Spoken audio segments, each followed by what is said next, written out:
Kung ikaw ay nasa isang relasyon, papayag ka ba sa premarital sex? Why or why not? Hindi. Kasi ano yun eh, ano siya, against siya sa simbahan.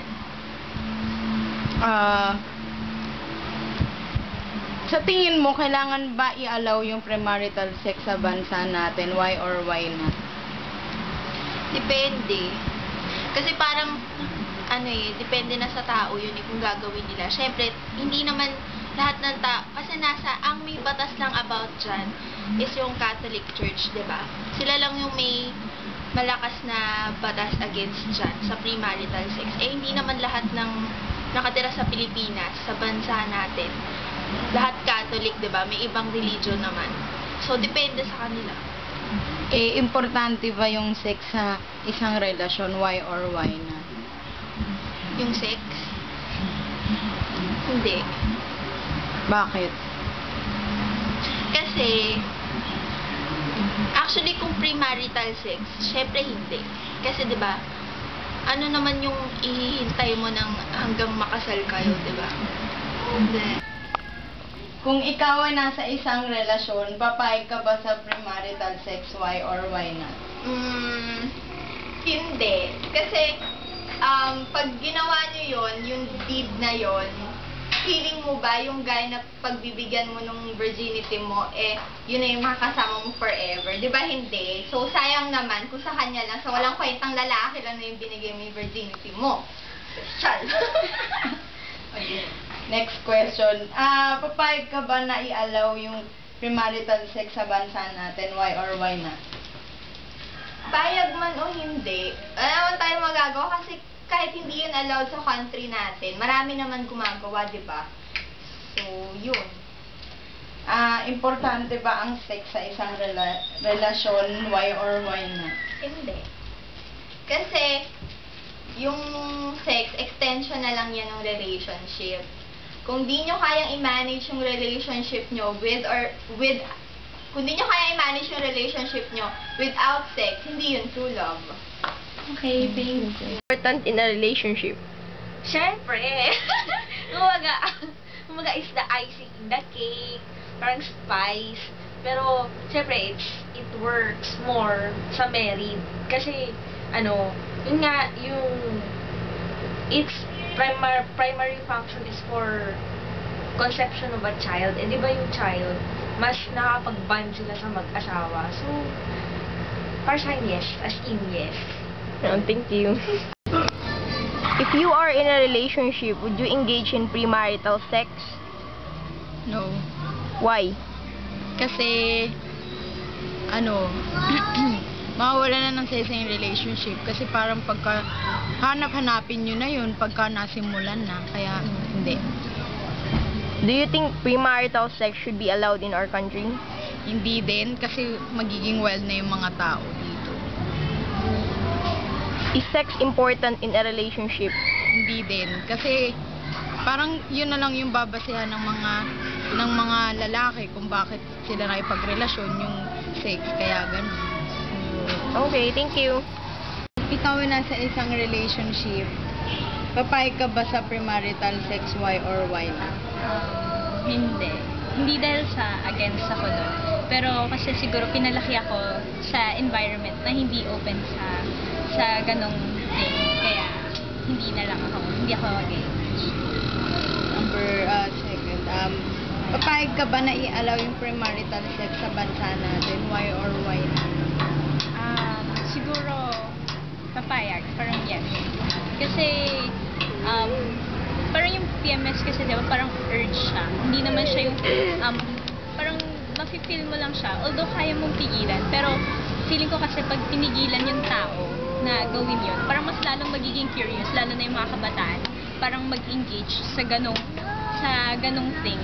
Kaya parang mas okay na siguro maging open yung community natin about it. Pero i-make sure ng government or ng mas nakakatanda na well-educated yung mga bata about sa thing na yun para alam nila kung ano yung risk na hinaharap nila pag nag-engage.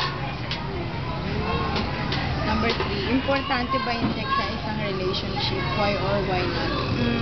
for me, I believe na parang big issue yung PMS sa isang relationship. Pero I don't think na importante yun kasi marami namang relationship na naglalas ng parang yung boyfriend-girlfriend relationship na naglalas na hindi naman sila nag-engage sa PMS. Thank you.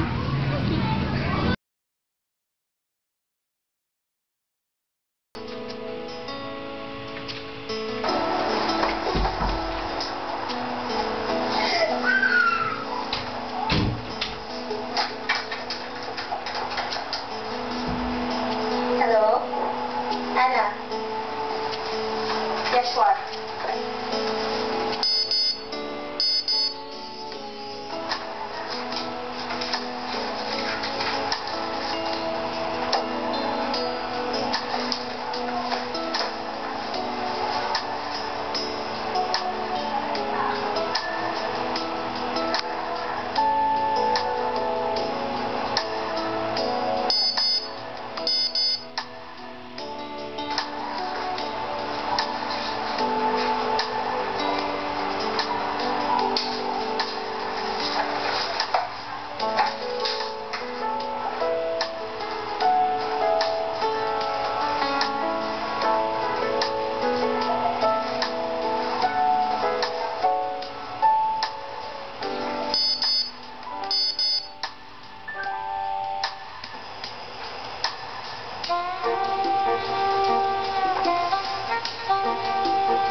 Ikaw, pero dito.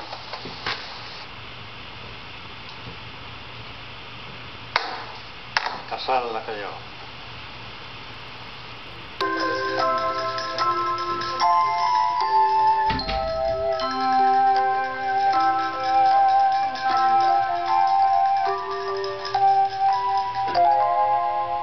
Hindi pa ako handa maging daddy.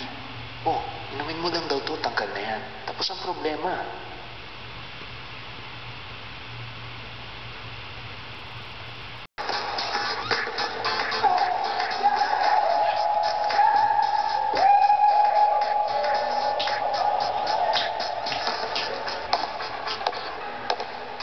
Pwede tayo, pare, kulang ko isa ano. Pwede tayo?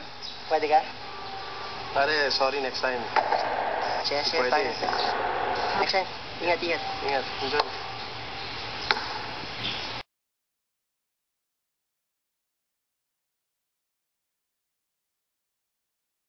Wait, kasi it's the best gift na may bibigay natin sa husbands natin, di ba? Yeah, and I sure hope he's out there waiting just like I am.